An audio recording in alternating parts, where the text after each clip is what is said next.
민수기 2장 1절 2절 두 절의 말씀입니다. 민수기 2장 1절 2절 두 절의 말씀 같이 한번 읽어보실까요? 여호와께서 모세와 아론에게 말씀하여 이르시되 이스라엘 자손은 각각 자기의 진영의 군기와 자기 조상의 가문의 기호 곁에 진을 치되 회막을 향하여 사방으로 치라. 아멘.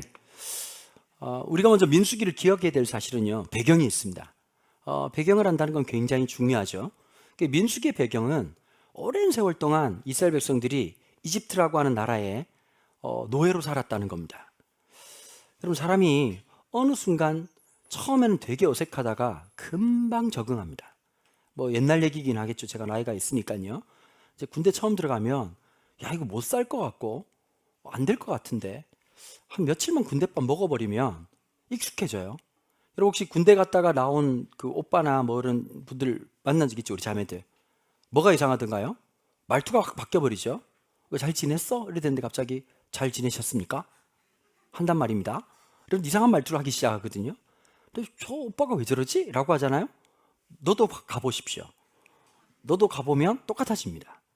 사람이요, 세상을 딱 굴복시키는 방법이 몇 가지가 있어요. 지금 딱 생각해 보니까 지금은 말도 안 되는 얘기지만 제가 군대를 조금 늦게 갔습니다. 대학교 3학년 1학기 마치고 왔거든요. 1992년 여러분 태어나셨을 때 미안합니다. 군대 갔습니다. 갔는데요, 가자마자 논산훈련소에 딱 갔는데 논산훈련소에서 이제 대기를 시키는 거예요. 그러고 있다가 훈련소로 딱 들어가는데요, 들어갈 때 이제 세면백이라고 해가지고 세면 도구를 이렇게 넣은 백이 있어요. 성경책 같은 거였어요. 저희 아버지가 작은 성경책 가져가면 안 된다 그래가지고, 여러분 잘 모르실 거예요. 톰슨이라고 있어요. 톰슨이라고, 이거 한 3층에서 떨어뜨려가지고 머리 맞으면 죽을 수 있는 그런 성경책이 있었거든요. 엄청 두꺼운 그걸 들고 가라는 거예요. 그래서 제가 그것 때문에 2번 맞았어요. 조교한테. 왜 세면백 2개 들고 갔냐고. 멀리서 보면 한쪽은 세면백이고 똑같이 이게 또 하나 더 있으니까 왜 2개 가져가냐고 이렇게 쳐맞아가지고 아버지한테 되게 열받은 적이 있었는데, 거기서 훈련소 들어가는 데까지요, 오리걸음으로 들어가는 거예요. 그 사람을 오리를 만들어 버리더라고. 여러분, 그렇게 하니까 훈련소 딱 도착하자마자 다리가 풀려버린 거예요. 우와. 그러고 있다가 그때가 6월 하순경이었는데요, 덥잖아요.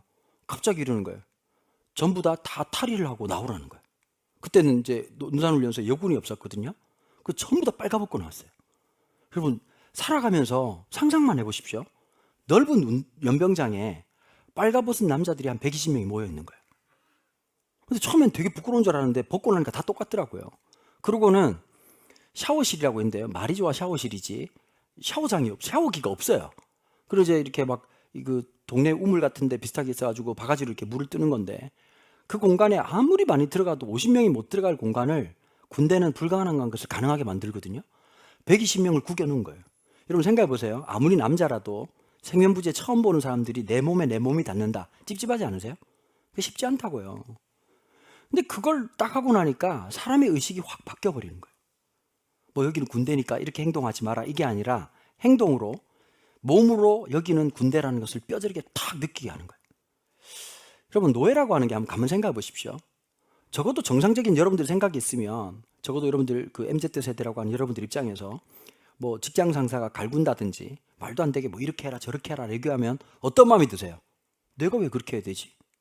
내가 지금 뭐 월급을 받긴 하지만 내가 당신의 종은 아니잖아, 이런 마음이 드시잖아요. 그죠? 말하기 싫으세요? 그래서 MZ예요. 물어보면 대답을 안 하시잖아요. 근데 딱 그런 마음이 든다고. 그런데 오랜 동안 사람에게 질문이 없어지고 당연히 그렇게 모든 것이 당연화되는 그 구조화라고 하는 건 사람에게 무섭게 작용하기 시작하거든요. 우리 각자에게 어떤 게 있냐, 구조화된 내면이 있어요. 내 안에 굳어져 버린. 없을 것 같죠? 예를 들면 이런 거예요. 나는 이렇게 뭐 외모에 자신이 없다, 이럴 수 있잖아요. 근데 실제로 보면 외모라고 하는 건 솔직히 그래요.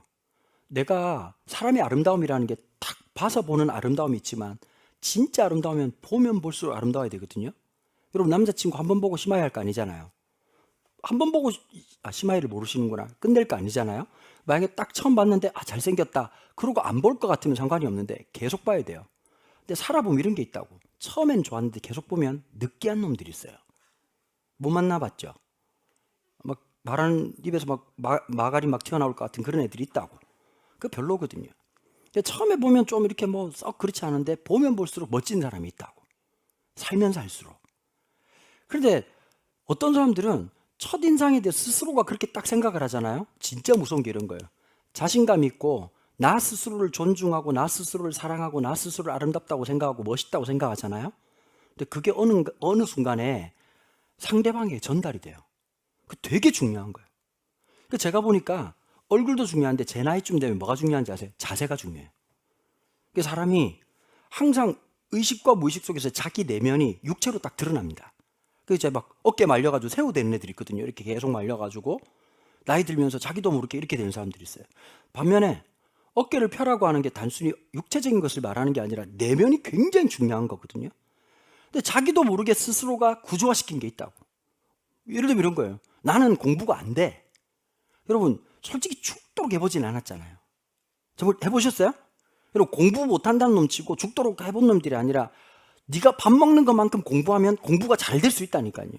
맛집을 찾아다니듯이 미친 듯이 이렇게 막 드라이하는 그 힘으로 책을 봐버리잖아요. 전교 1등 할 수 있어요. 드라이도 안 하시나 봅니다. 사람이라고 하는 게 다 그런데 자기 내면에 딱 구조화가 되어 있는 거예요. 100년, 200년 동안 구조화가 딱 되어 있는 이 사람들에게 하나님이 출애굽을 시켜가지고 시내산에서 하나님과 약속을 맺는 거예요. 난 너의 하나님 될 거다. 너희는 내 백성이 될 거다. 그러니까 지금부터 이전의 삶을 버리고 나와 함께 새로운 자유인의 삶을 살자라고 딱 말씀을 하신 거예요. 근데 여러분 여기에서 문제가 생겼습니다. 머리로는 알겠는데 몸이 안 움직이는 거예요. 머리로는 알겠는데 그게 행동이 되지 않는 거예요. 그리고 우리가 이 조선 그 한반도에서 5,000년 동안 역사가 있으면서요. 한 150년 전까지 신분제 사회를 살았습니다.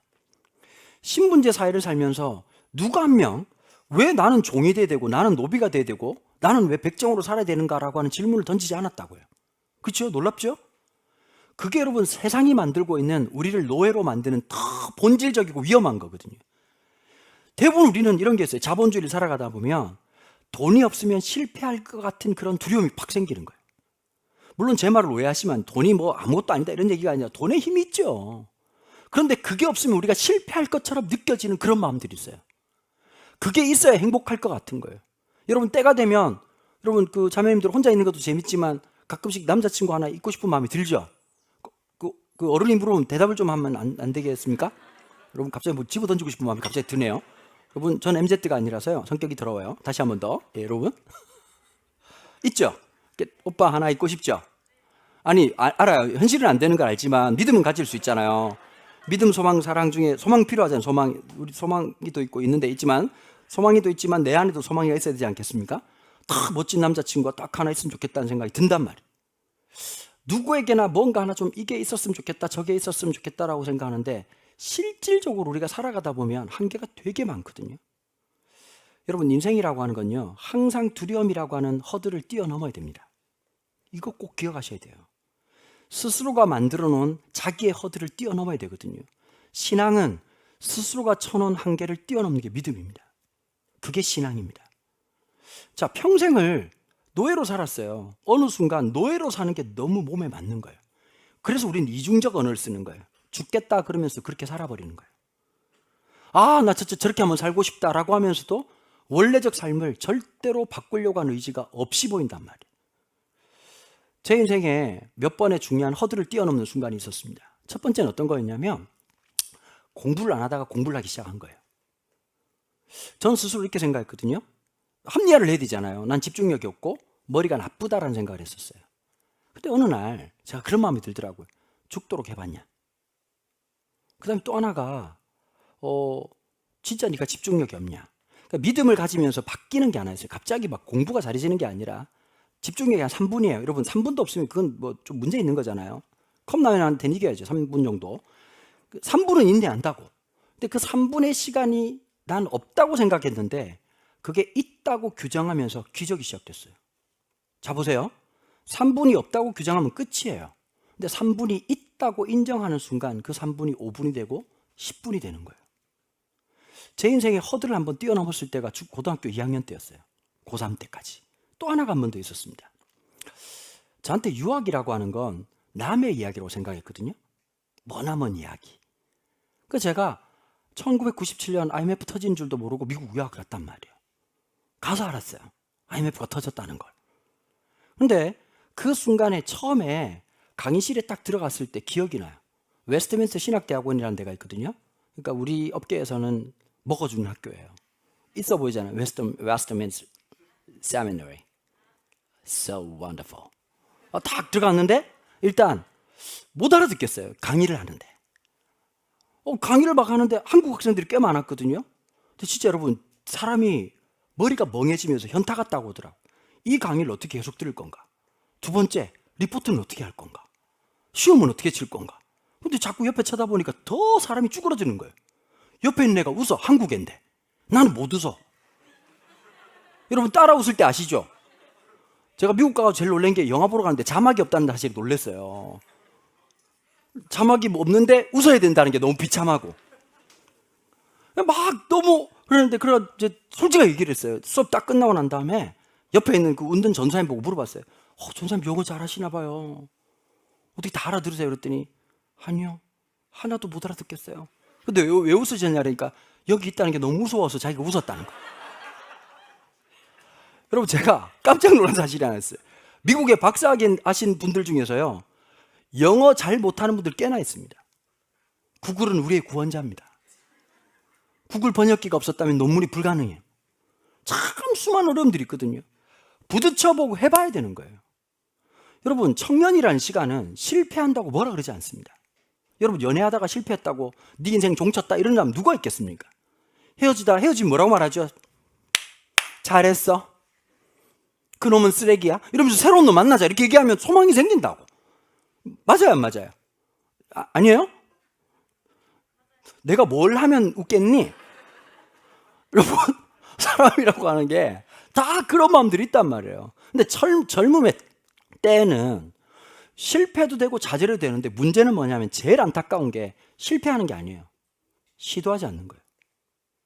신앙의 삶이라고 하는 것은 내가 너와 함께 하겠다라고 하는 것을 딱 말씀해 주신다고요. 그 다음 또 하나가 이 2장에서 중요한 게 하나 있어요. 하나님이 건져내시고 그 다음에 이 시내산을 지나고 난 다음에 이 민수기에서 말을 하는데 처음으로 군대적 대형을 갖추게 만드신 게 2장 내용이거든요. 그림 하나 비춰주시겠습니까? 제가 이렇게 하나 띄운 거 있는데 저도 할 줄 압니다. 이거 한번 보시면 했어요. 네. 보면 이제 북쪽에 아셀, 단, 납달리라고 하는 이제 12개 지파를 동서남북으로 이 3개씩 쫓기니까 3, 4, 12, 12개지요. 여러분 우리가 볼 때 이거 뭐라고 생각하세요? 그냥 텐트 치고 이렇게 있으라고 생각하는 것 같죠? 이거 모르시는 얘기입니다. 이스라엘 백성들은 노예로 살았어요. 노예적 삶을 살았던 그 당시 상황에서 가장 리스펙하고 제일 높은 사람이 누굴까요? 군인입니다. 군대입니다.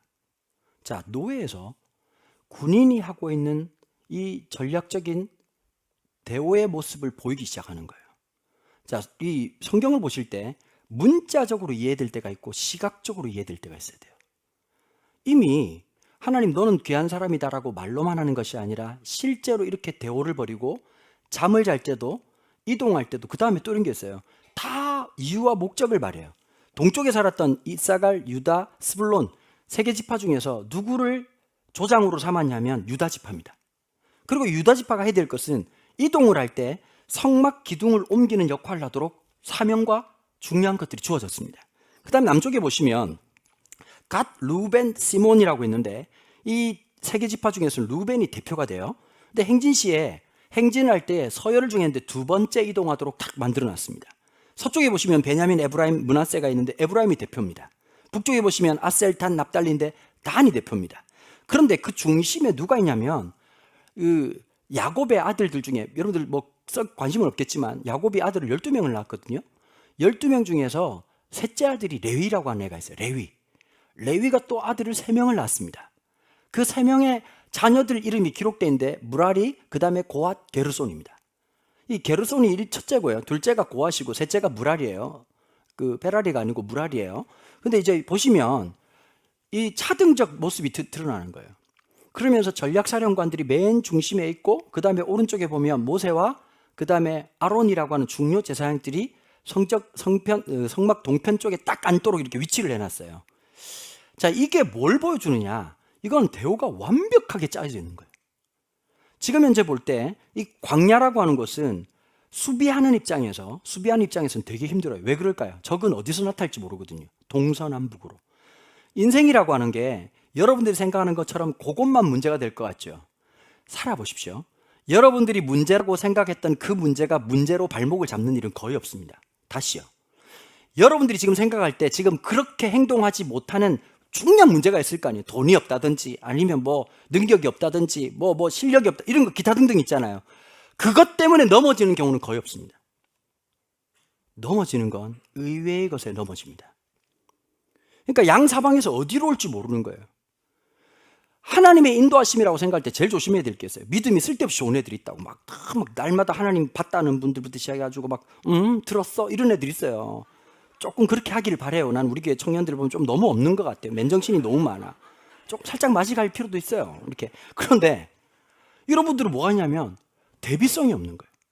민수기 2장에서 중요한 게 있어요. 하나님의 역사라고 하는 것은 일상성적 특징이 있다는 거예요. 대오를 갖췄다는 거 무슨 뜻이냐면 공격이기도 하고 수비이기도 하고 이동할 수 있는 준비와 모든 태세를 준비했다는 뜻이에요. 시각적으로요. 오늘 여기서 하나 봐야 돼요. 오늘 설교 제목이 당신의 중심이 당신의 인생이라고 그랬거든요. 전 이게 결론이에요. 당신의 중심이 당신의 인생이 되는 거예요. 그럼 살펴야 되겠죠. 내 인생이 무엇인가. 자꾸 타로 이런 거 보지 말고 점집에 가서 볼 게 아니라 500원만 주시면 제가 봐드릴까요? 중심을 보시면 여러분들이 인생을 보인다고. 그러니까 우리가 중요하게 생각해야 될 것은 믿음이 좋다 안 좋다의 문제가 아니라 여러분들의 중심이 무엇이냐에 따라서 여러분들의 인생이 결정 나버리는 거예요. 제가 적어도 여러분들에게 선배이고 담임 목사로서 그런 말씀 드리고 싶어요. 어떤 말씀을 드리고 싶으냐. 만약에 제가 여러분들한테 누가 하나님이 여러분들 나이하고 한번 교체한다면 저는 좀 더 다른 인생 살지 않을까요? 내가 생각할 때 여러분들 감각에서 여러분들이 25, 26, 뭐 20살부터 시작해서 기타 등등 이렇게 30 넘은 분들도 계시잖아요. 여러분들이 인생 속에서 내가 중요하다고 생각해서 중심에 박아놓은 그 무엇이 인생을 살아보니 그거 아니었구나라고 깨닫는다면 만약에 하나님께서 나한테 기회를 주셔서 25살짜리고 이렇게 아주 바꿔가지고 한다면 적어도 제가 똑같은 시행착오를 하고 살 위험성보다는 새로운 시도를 할 필요가 있지 않겠냐는 거예요. 제가 종종 그런 말씀 드리거든요. 제가 힘들 때마다 우리 덧푸른교회 개척했을 때 첫 예배에 제 영상을 봅니다. 좀 미친놈 같죠? 지 영상을 쳐다본다고. 솔직히 무슨 말하는가 하나도 안 들리고 뭐만 보이냐면 제 눈동자만 보여요. 야, 진짜 임재범 노래 같아요. 불안한 눈길과 그걸 지켜보는 난 전쟁 같은 사랑. 내가 보이더라고. 내가 앞으로 어떡하지? 똥 밟은 건가? 내가 보여요. 근데 내가 얘기해줘요. 만 3년 전 나를 향해서 걱정하지 마. 하나님이 함께 하셔. 두려워하지 마. 하나님 나하고 함께 하셔. 여러분, 사실 우리 청년들한테 얘기하는 게 제가 어른이고 많은 걸 아니까 가르쳐 주려고 하는 게 아닙니다. 내가 또 다른 나에게 나눈 메시지입니다. 내 인생의 중심이 인생이 되는 겁니다. 이제 여러분 혹시 소원이라는 찬양 아세요? 삶의 작은 일에도 그 마음을 알기. 이 노래 만드신 분이 한웅재 목사님이라는 분이 계세요. 근데 한웅재 목사님 첫 번째 작곡한 노래가 나 어디 거할지라도 라는 노래입니다. 나중에 끝나고 한번 찾아보십시오. 들어보시면 좋을 것 같아요. 근데 그 노래가 사연이 있으시더라고. 한 번은 이제 저하고 몇 번 이렇게 교제할 기간이 있어가지고 교회 와서 살짝 간증을 해주는데 그 얘기 하더라고요. 한웅재 목사님 되게 시를 쓰는 사람이거든요. 그 표현도 되게 멋있어요. 이러더라고요. 살다 보면 수많은 연도가 있죠. 근데 가만히 있으면 나도 모르게 내 내면 속에서 툭 하고 튀어나온 연도가 있습니다. 저에게 1994년도가 그랬습니다. 군대 제대하고 딱 왔는데 아버님이, 한웅재 목사님 아버님이 이 배를 설계하시는 분입니다. 배 설계하시는 분. 근데 이분이 공사 현장에 가가지고 있다가 막 지시하다가 높은 데서 떨어지시면서 경추 3번, 4번을 다치신 거예요. 그때부터 돌아가실 때까지 누워서 계셨거든요. 그러니까 어머님이 그 아들 2명을 키우면서 그렇게 오셨대요. 근데 이제 군대 딱 제대하고, 여러분 남자분들 아시잖아요. 제대하고 난 다음에 진짜 뭐 그 아시죠? 이렇게 숙변 떠난 것 같고 막 이렇게 막 엉어리진 거 막 모든 게 다 떠난 것 같은 그 느낌적 느낌, 그 시원한 느낌. 예비역들 모르죠? 빨리 갔다 오세요. 아, 이거 현역들 모르죠? 예비역들은 다 그런 마음이 있거든요. 군대 딱 제대하고 와가지고 이제 뭐 할까 이러고 이제 복학 준비하고 막 그러고 있던 겨울에 어머님이 진짜 생활력 강하신데 갑자기 이러시더래요. 새벽녘에. 웅재야. 큰 소리도 아니고. 웅재야. 딱 갔는데 엄마 왜 그래? 그랬더니 몸이 움직이질 않는다. 당신이 마비가 오신 거예요. 아버지는 누워 계시고 자기는 지금 복학 준비를 하고 있었는데 어머니가 몸이 움직이지 않자 119를 타고 세브란스 병원에 입원을 하신 거예요. 세브란스 병원에서 어머니가 의지를 불태우신 겁니다. 왜 그러냐면 돌봐야 될 남편도 있고 아들들도 있는데 내가 누우면 안 되겠다는 생각을 하셔서 그런지 의사 선생님이 무리가 된다고 해도 재활운동을 너무 열심히 하셨대요. 드라마 1994에 보면 배경이 연대죠. 연세대학교 스탠드가 딱 비치는데 거기에서 어머니하고 매일 싸웠다는 거예요. 휠체어에 앉아라. 아들은 한홍재 목사님은 엄마 제발 앉아라. 근데 어머니는 안 된다. 걸어야 된다. 그러고 넘어지고 깨지고 무릎이 까지고 계속 그러니까 의사 선생님도 이렇게 하다가 큰일 날 수도 있다고 얘기하는데 포기를 안 하고 아들은 계속 앉으라고. 엄마 제발 앉으라고. 근데 아들은 엄마는 들은 척도 안 하고 그 지팡이를 짚고는 의연하게 걷고 또 그런 거예요. 그럼 지난번에 그런 얘기 하더라고요. 한홍재 목사님이. 사람이 태어나면서 걸음마라는 걸 하잖아요. 기억 안 나시죠? 나면 그게 이상한 겁니다. 다 우리 걸음마 했습니다. 근데 이렇게 표현하시더라고요. 우리 엄마는 3번의 걸음마를 했습니다. 태어나면서 1994년도 태어나서 94년도 다시 걷기 시작하면서 또 한 번 더 쓰러지셨다는 거예요. 3번의 걸음마. 그런데 그 병원에 가서 자야 되잖아요. 그때만 해도 이렇게 돌봐주는 분이 없으니까. 혹시 여러분 병원에서 주무신 적 있어요? 옆에 보호자로? 여러분 내가 볼 때 세상에 신비가 몇 가지가 있어요. 야구 좋아하시는 분들 아시죠? 홈에서부터 1루까지의 거리를 누가 만든지 모르겠지만 참 신묘막측하게 만들어놨습니다. 그거 조금만 더 길어도 좀 이상했을 거고 짧아도 이상했을 건데 그 길이를 한다는 게 참 신기하고 또 하나가 있대요. 한웅재 목사님 말이. 보호자 침대 누가 만든지 모르겠지만 사이즈가 기가 막히답니다. 좌로나 우로나 치우치는 순간 바로 땅바닥을 만나게 돼 있다는 거예요. 사이즈가 참 기묘하게 만들어놨다는 거예요. 거기 탁 누웠는데 세상 모든 근심이 자기 가슴을 팍 누르더래요. 한숨이 쉬어지고 그러고 있다가 기도하는데 갑자기 주신 찬양이 나 어디 거할지라도 나 어디 거할지라도 주 날개 나를 지키네 그 그늘 아래서 내용은 힘을 쉬고 다시 힘을 얻을 내용들이 그 찬양에서 첫 곡으로 나왔다는 거예요. 여러분 인생의 위대한 시작은 여러분들이 기대하는 그곳이 아니라 여러분들 중심에서 시작됩니다. 어머니의 누워있는 그 침대 옆 보호자 의자에서 나 어디 거할지라도 나를 돌보시는 하나님의 은혜를 경험한 사람, 그 중심에 그 하나님이 돌아오는 순간 우리도 언젠가 얘기해 주는 거예요. 나 스스로를 향해서 두려워하지 마라. 하나님 너하고 함께 하신다. 모든 사람들에게는 뛰어넘어야 될 구조적 한계가 있습니다. 우리 집안에 마음 아픈 이야기도 있을 거고 성격적인 한계가 있으시죠? 여러분 성격 마음에 드세요? 스스로 성격? 마음에 든다는 사람들은 빨리 상담 보내야 됩니다. 빨리 보내야 돼요. 전 저를 사랑해요. 이렇게 앉아가지고 늘 이렇게 하는 애들은 하하 같은 놈이에요. 하하 같은 놈. 병원에 가야 돼요. 근데 대부분 다 어떠냐면 자기 성격이나 기질이나 어떤 게 마음에 안 들 수 있다고요. 근데 하나님 이렇게 얘기하시는 거거든요. 그런 나를 받아들이신 거예요. 여러분 이스라엘 백성들이 완벽해서 이렇게 군도를 짜고 엄청난 특전사적인 능력이 있기 때문에 하나님께서 그렇게 하라고 말씀하신 게 아니에요. 그리고 또 하나의 비밀이 있어요. 그 맨 중앙에 누가 있어야 되겠죠? 왕이 있거나 사령관이 있어야 돼요. 근데 누가 있었죠 거기에? 뭐가 있었죠? 성막이 있었습니다. 하나님이 함께 하시는 것. 여러분 출애굽기에 보면 하나님을 이렇게 표현하거든요. 이스라엘 백성들과 함께 야영하신 하나님, 캠핑하신 하나님. 이스라엘 백성들이 텐트에 살면 그 하나님은 저 높고 높은 보좌 위에서 사는 게 아니라 그 백성이 텐트에 있을 때 함께 텐트에 거하신 하나님이라고 설명하는 거예요. 인카네이션이라고 하는 성육신이라고 하는 것은 예수님의 이야기에 제한되는 이야기가 아닙니다. 하나님 그분이 이미 이스라엘 백성들과 함께 하시겠다는 그 약속을 통해서 우리의 인생 가운데 우리의 장막과 함께 하시는 그분, 중요한 게 있어요. 그분을 내 삶에 어디에 두느냐가 가장 본질적인 거라는 거예요. 여러분 또 하나가 있어요. 여러분 스스로의 꿈이 어떤 거예요? 여러분들은 어떤 기대와 소망을 안고 살아가세요? 난 어떤 삶이 됐으면 좋겠다. 아마 다 하나 요즘 나이 드니까 없죠? 우리 유치원 때 많이 했거든요. 저 생각보다 유치원 출신입니다. 깜짝 놀랐죠? 고등교육 받은 사람입니다.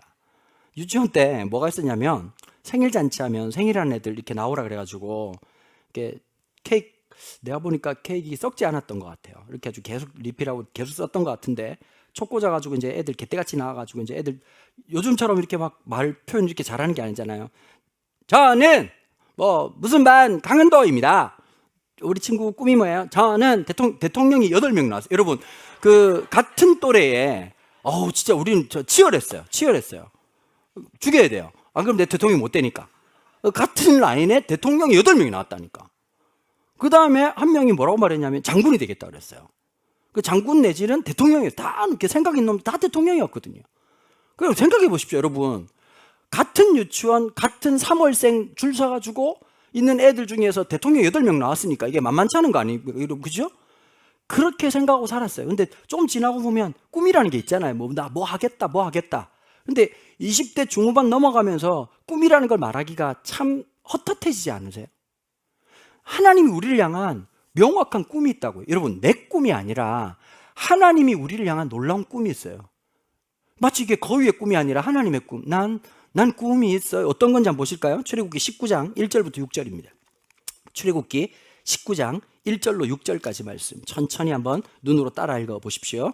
이스라엘 자손이 애굽 땅을 떠난 지 3개월이 되던 날 그들이 시내 광야에 이르니라. 그들이 리비딤을 떠나 시내 광야에 이르러 그 광야에서 장막을 치되 이스라엘이 거기 산 앞에 장막을 치니라. 모세가 하나님 앞에 올라가니 여호와께서 산에서 그를 불러 말씀하시되 너는 이같이 야곱의 집에 말하고 이스라엘 자손들에게 말하라.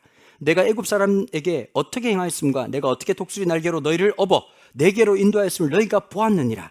5절 6절 같이 한번 읽어보실까요? 세계가 다 내게 속하였나니 너희가 내 말을 잘 듣고 내 언약을 지키면 너희는 모든 민족 중에서 내 소유가 되겠고 너희가 내게 대하여 제사장 나라가 되며 거룩한 백성이 되리라. 너는 이 말을 이스라엘 자손에게 전할지니라.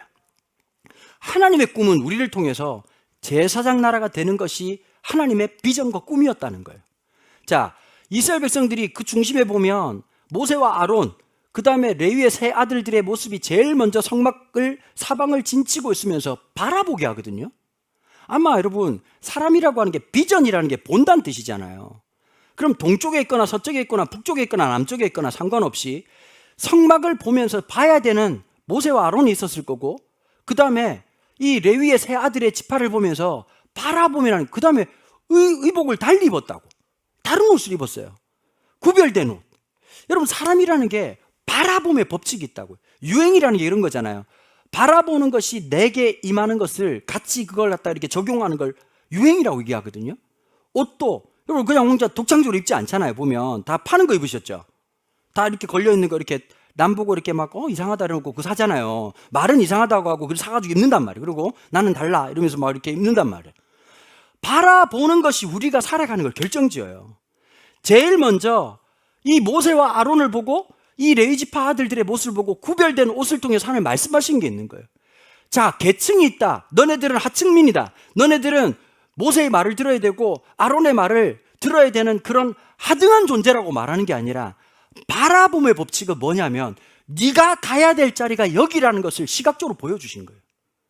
오늘 6절에서 보니까 뭐라고 말하죠? 너는 제사장 나라가 될 것이다. 제사장은 뭐 하는 사람입니까? 하나님과 인간 사이에 죄의 문제를 중재를 서는 사람이 제사장이거든요. 여러분들을 통해서 지금도 누구를 찾으시느냐? 하나님과 이 땅에 갈등 관계에 있는 이 땅 위에서 우리를 영적인 제사장으로 삼으시고 그 일을 감당하도록 우리를 부르셨다는 거예요. 여러분, 사회생활 쉽지 않아요. 내가 가서 뭐 하겠냐? 아니요. 여러분들을 통해서 그 작은 일 한 가지를 통해서 이루실 일들이 있다고요. 여러분 이렇게 생각할 거예요. 목사님 사회생활 안 하니까 그렇죠 라고 말할 수 있을 거예요. 목회해 보셨어요? 그렇게 말을 해야 속이 시원하시겠습니까? 같이 개척하고 만나자고요. 그걸 까고 이렇게 얘기하면서 너도 힘들었냐? 나도 힘들었다. 여러분, 각자가 힘든 게 있다고. 더 어려운 게 뭔지 아십니까? 교회라고 하는 공간이 제일 하나님하고 가까울 것 같죠? 제일 멀 수 있는 곳이에요. 목사라고 하는 직업이 하나님과 제일 가까울 것 같죠? 제일 멀 수 있는 위험한 곳이에요. 제가 다른 건 몰라도 예배에 목숨 거는 이유가 있어요. 다른 게 아니라 거기에서 실패하면 다 실패하니까요. 삶의 중심에 예배가 들어있을 때 그 삶이 예배적 삶을 살아갈 수 있는 거지, 예배가 액세서리가 되면 삶이 절대로 예배가 될 수가 없어요. 여러분 삶에 뭔가 있을 거예요. 저도 제 삶에 뭔가 있지 않겠어요? 중요한 거 몇 가지 얘기할게요. 첫 번째, 저한테 중요한 몇 가지, 물론 신앙적인 거 빼고요. 저 예수 믿어요. 여러분 믿으십시오. 여러분 십자가 있고 다 있고 그거 다 생략하고 제 삶에 제일 중요한 몇 가지가 있어요. 운동이요. 저 엄청 바쁘거든요. 생각보다 바빠요. 한번 저 따라다니실래요? 살 쪽쪽 빠질걸요? 그런데 그 바쁜 와중에도 저는 무조건 일주일에 3일 내지 4일을 운동을 합니다. 그래서 헬스클럽을 24시간짜리를 끊어버리는 거예요. 왜냐? 거기에서 여러분 체력이 얼마나 중요한지 세월이 지나면 딱 알아요. 진짜요. 머리 똑똑한 거 필요 없어. 나중에 되면 다 똑같아. 60대 되면 다 비슷비슷해. 근데 60대 뭐가 차이 나는지 아세요? 건강이 안 되면 모든 게 없는 거예요. 목회도 마찬가지거든요. 스트레스 받을 때 스트레스를 풀 수 있는 제일 좋은 방법 중에 하나가 몸으로 푸는 거예요. 쇠질. 이거 한 5번 땡기면 분노가 사라져요. 4번 땡기다가 까먹어버려요. 6번 들다가 내가 이 뭔 짓을 하는 건가 싶어요. 여러분, 우리 자매들한테 스쿼트를 강추하겠습니다. 100번 하시면 성격이 좋아져요. 여러분, 자기 중심에 있는 것이 그게 나를 지켜줘요.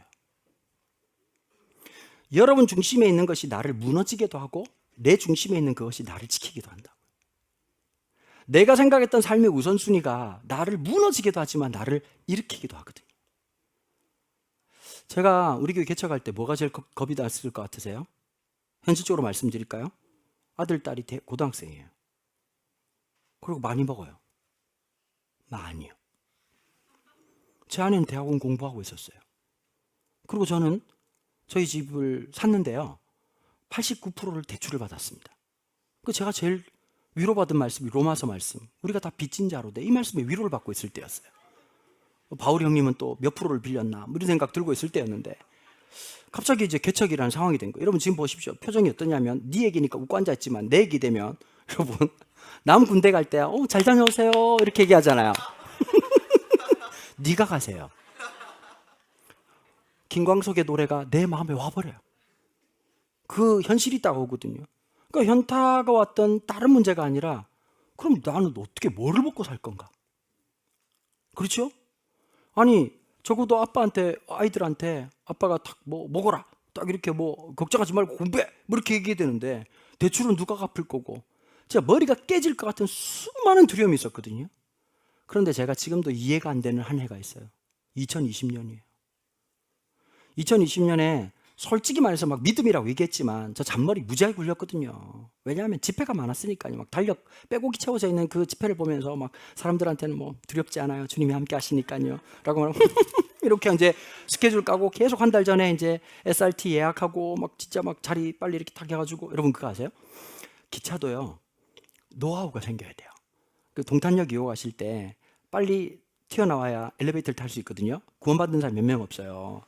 여러분 단칸 짧은 거 탈 때는 7호차 1C를 꼭 앉으셔야 돼요. 그래야 바로 튀어나와가지고 뛰어나올 수 있거든요. 다시 listen carefully. 이거 말해줄 수 있는 목사는 동탄에 나밖에 없어요. 단편 편성일 때는 7호차 1C. 1C가 좋아요. 왜냐하면 구석에 처박히면 화장실 못 나오거든요. 그러니까 1C가 되게 좋고, 그 긴 거 탈 때는 13호차를 타야 돼요. 13호차. 기억하세요, 여러분. 오늘 설교 다 까먹어도 이건 기억하셔야 돼요, 여러분. 그렇게 해야지 최단거리로 에스컬레이터를 타고 올라가가지고 엘리베이터를 탈 수 있는 영광이 있지. 안 그러면 올라온 내내 길다 이러면서 에스컬레이터 계속 타고 가야 되거든. 지하 7층에서 1층까지 올라오기가 쉽지 않아요. 키나 긴 길이 있다고. 막 이렇게 막 예약하고 막 하고 있을 때였단 말이에요. 2월달 맨 마지막 주에 경남 고성에서 부흥회가 있었습니다. 연합 집회인데 예배당이 꽉 찬 게 아니라 복도에 보조의자 끌고 막 동네 애들 앞자리 다 앉고 그냥 막 졸지에 막 능력이 종이 된 거야. 그때 이제 코로나 한참 있을 때였잖아요. 막 내가 뭐라고 설교를 했냐면 지금 생각하니까 막 혀를 깨물고 싶은데 두려워 마십시오. 우린 이길 겁니다. 그리고 그 집회 끝나고 모든 집회가 사라져 버렸어요. 처음에는 전화가 오잖아요. 뭐 이렇게 목사님 코로나 때문에 집회가 안 되겠습니다. 저 진짜 멋진 목사였어. 내가 뭐라고 했냐면 이렇게 얘기했어요. 목사님 두려워하지 마십시오. 저보다 목사님이 더 힘들지 않겠습니까? 힘내십시오. 그 전화를 하루에 한 10통 받으니까 갑자기 입에서 쌍욕이 나와버리더라고요. 물론 하진 않았지만 다 사라져 버렸어요. 그때 마음속에 여러분 사실은 다 사라질 때가 무서운 게 아니라 점점 사라지고 이거 없으면 안 되겠네라고 하는 마음의 마지노선이 딱 무너질 때가 제일 무섭더라고요. 그런데 그 마지막에 다 모든 게 무너지고 난 다음에 제가 기억나요. 예배당에 엎드려서 탁 기도할 때 하나님 이제는 당신밖에 없습니다. 하나님 당신밖에 없습니다. 하나님 사실 제가 주님을 믿는다고 말하지만 저는 스케줄을 믿었습니다.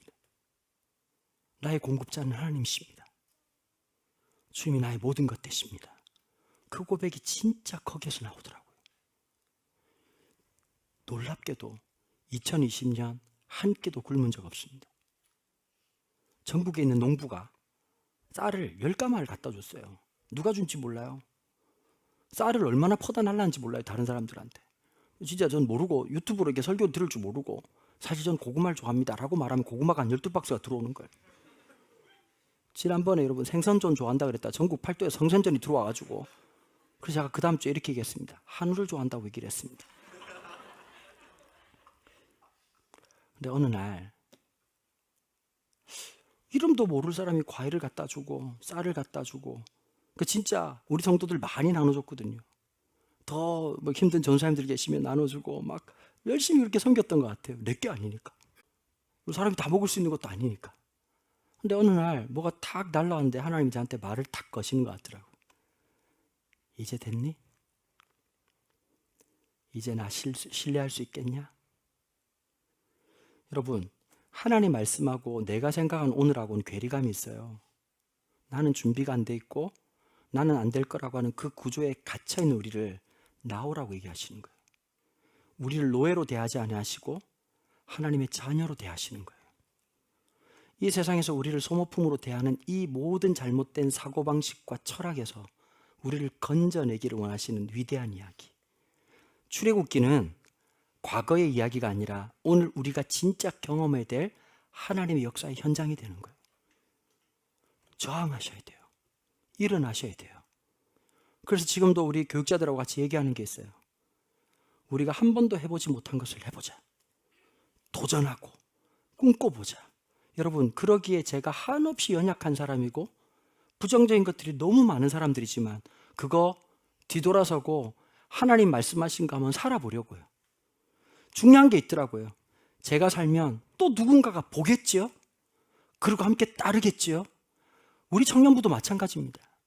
우리가 말씀을 성경을 아무것도 아닌 것 같지만 내가 하루에 중요한 내 삶의 중심으로 말씀을 삼는 순간 그 말씀이 나를 먹이고 살리시고 입히시고 돌보시는 기적이 있습니다.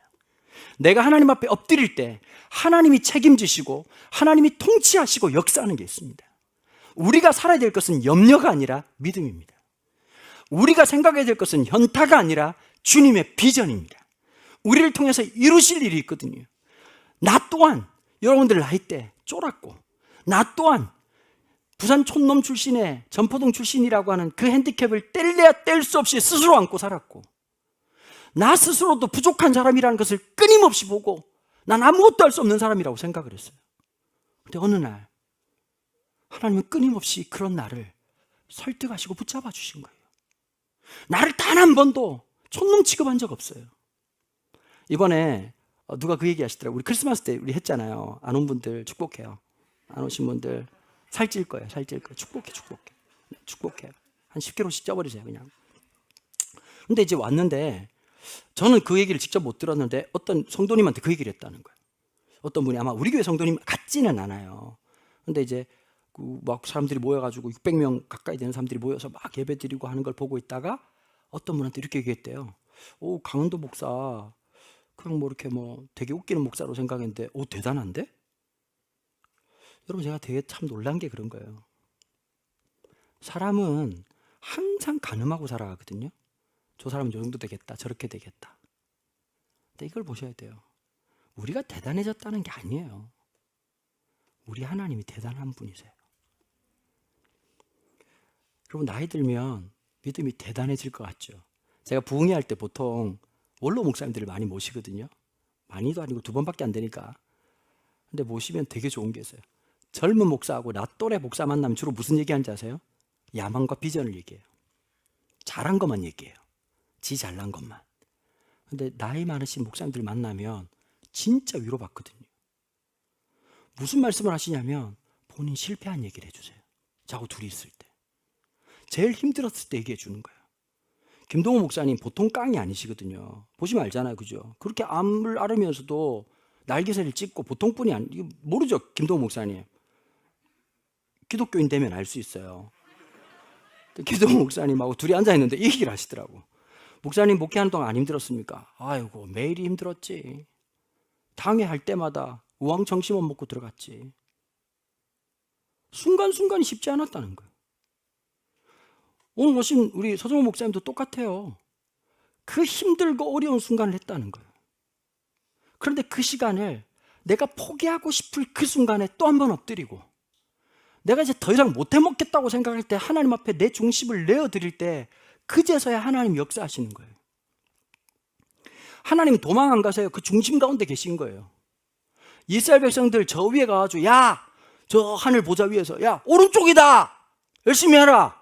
여러분, 축구 보셨죠? 대한민국 축구할 때 대한민국 모든 남자들, 아빠들은 다 축구 감독이에요. 오른쪽으로, 왼쪽으로 막 하다가 잘 안 되면 빼라, 저 새끼 빼라, 저거 감독 돈 처먹었나, 뭐 이런 얘기하면서 막. 아니, 벤투 엄청 욕했잖아요. 뭐 빌드업 축구인지 뭔지, 뭐 빌어먹을 축구인지 막 얘기하면서 막 한국어 안 맞다 이러다가 잘하고 나니까 맞았던 것 같다고. 여러분, 보고 하는 건 누구나 합니다. 아니, 보고 하면요 다 우리가 메시지. 실제로 해보셨냐고. 실제로 살아가 봤냐고. 하나님은 어떤 분이시냐? 보좌 위에 계셔가지고 보좌 위를 버리시고 이 땅에 오셔서 우리와 함께 하시고, 우리의 고난 속에서 함께 하시고, 요셉이 감옥에 있으면 감옥에 함께 하시는 분이시고, 요셉이 노예 생활하면 노예가 되셔서 함께 하시는 분이시고, 내가 개척할 때 그분도 함께 내 인생 속에서 개척하시는 분이었던 분이 바로 하나님이시란 말이에요.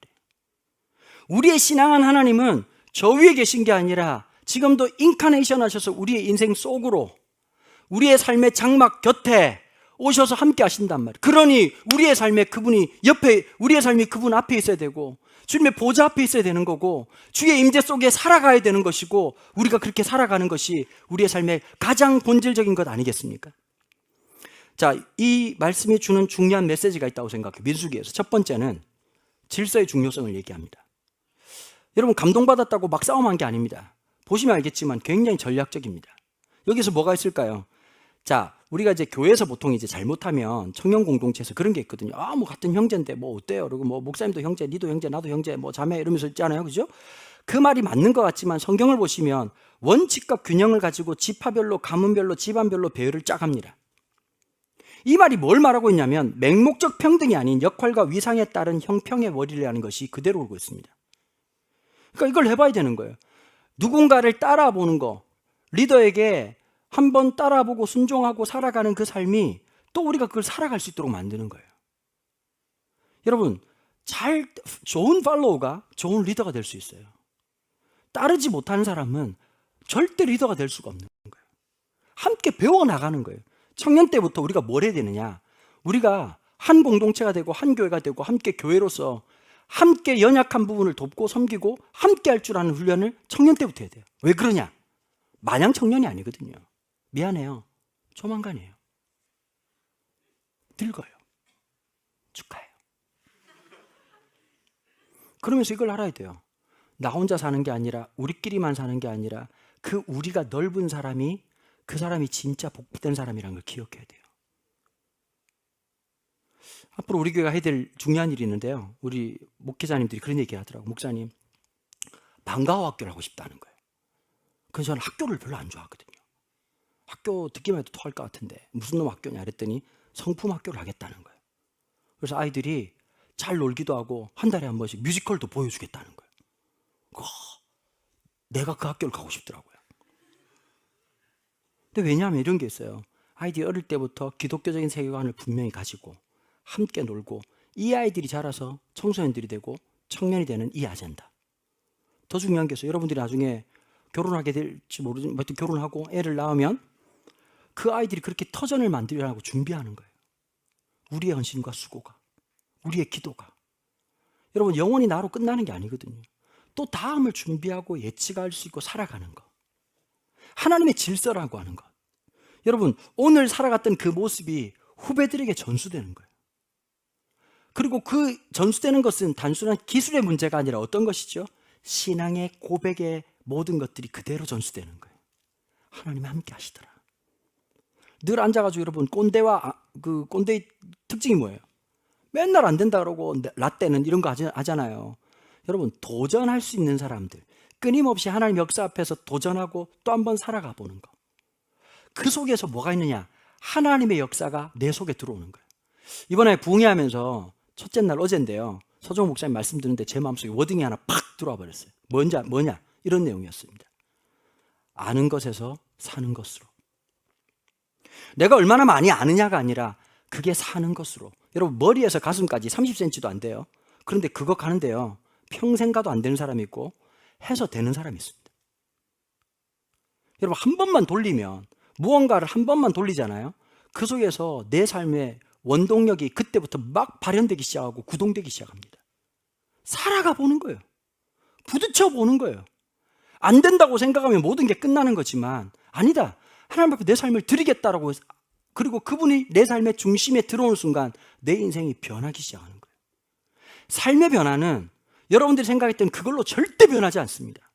우선순위를 결정하십시오. 하나님 앞에. 내가 머리가 쪼개져도 하나님 앞에 예배 드리는 거, 나 이건 포기하지 못한다. 신앙의 절대 요소들이 있어야 돼요. 내가 딴 건 모르지만 묵상하는 것만큼 내 마음을 온전히 드리겠다. 내가 적어도 하루에 몇 분이라도 기도하는 삶을 내 포기하지 않겠다. 주일날 갑자기 와 찬양이 잘 됩니까? 안 됩니까? 한 적이 있어야지. 안 되지. 주님도 찝찝하고 나도 찝찝하고 서로 막 나는 주만 섬기리 쉽지 않네. 그리고 이제 6일 동안 딴 거 섬기다 갑자기 막 내 마음 결코 계속 변했네. 세상 명예 주면 좋겠네. 이러고 있다가 갑자기 들어오니까 막 오직이 나오냐고. 안 된다고. 그게 삶의 한 결이라도 그걸 하는 거예요. 여러분, 기도 뽕을 뽑으려고 하지 마세요. 기도를 대단하게 하려고 하지 마세요. 1분짜리 기도가 내 인생을 바꿔놓는다고. 말씀 한 절이라도 읽는 연습이 그게 내 삶을 바꿔놓는다니까요. 그걸 경험하셔야 돼요. 이 얘기하고 오늘 말씀 정리하겠습니다. 아들이 있어서 제가 참 인생 살면서 좀 힘들 때가 몇 번 있었는데, 청소년 생활할 때 신혼이가 중학생 돼가지고 참 힘들었고, 지금 이럴 나이가 아닌데 또 아들이 있으니까 좀 그렇긴 한데, 한번 제가 그런 얘기를 했었어요. 애가 좀 많이 힘들어하길래 야, 힘 좀 내라 뭐 이런 얘기 저런 얘기 하다가 갑자기 이러는 거예요. 아빠, 이거 한다고 뭐 달라져요? 아빠, 내가 이렇게 한다고 뭐가 달라지냐고요. 그래서 제가 그랬어요. 신혼아, 미묘한 변화가 드라마틱한 변화를 일으킨다. 아주 작은 변화가 내 인생의 결정적인 변화를 일으킨다. 여러분들 나이 때는 그 작은 것이 얼마나 위대할 수 있는지를 못 봐요. 그거 하셔야 돼요. 내가 성경 한 절 읽는다고 뭐 달라지겠습니까? 내가 기도한다고 뭐 달라질 수 있을 것 같습니까? 그게 세상의 구조화에 빠지신 우리의 모습입니다. 기도는 하늘을 보게 합니다. 말씀은 하나님을 깨닫게 합니다. 그리고 내 삶의 중심을 그분으로 채워가십시오. 신실하신 그분이 우리를 진행하고 운행하실 겁니다. 홍해를 가르신 하나님이 사막에 강을 내시고 요단강을 가르시고 내가 감히 겨룰 수 없었다고 생각했던 가나안 7전쟁을 승리하게 만드신 그 놀라운 능력 말입니다. 나로 사는 게 아니라 예수로 사는 거. 저는 그게 교회라고 생각하거든요. 같이 한번 기도할까요? 하나님, 내 중심이 내 인생입니다. 제 중심에 와주십시오. 하나님이 제 인생이 되어주십시오. 하나님, 당신이 내 삶을 결정짓고 내 삶을 보호하는 역사가 있도록 주님 복되게 해달라고 오늘 말씀 기억하면서 함께 기도하도록 하겠습니다.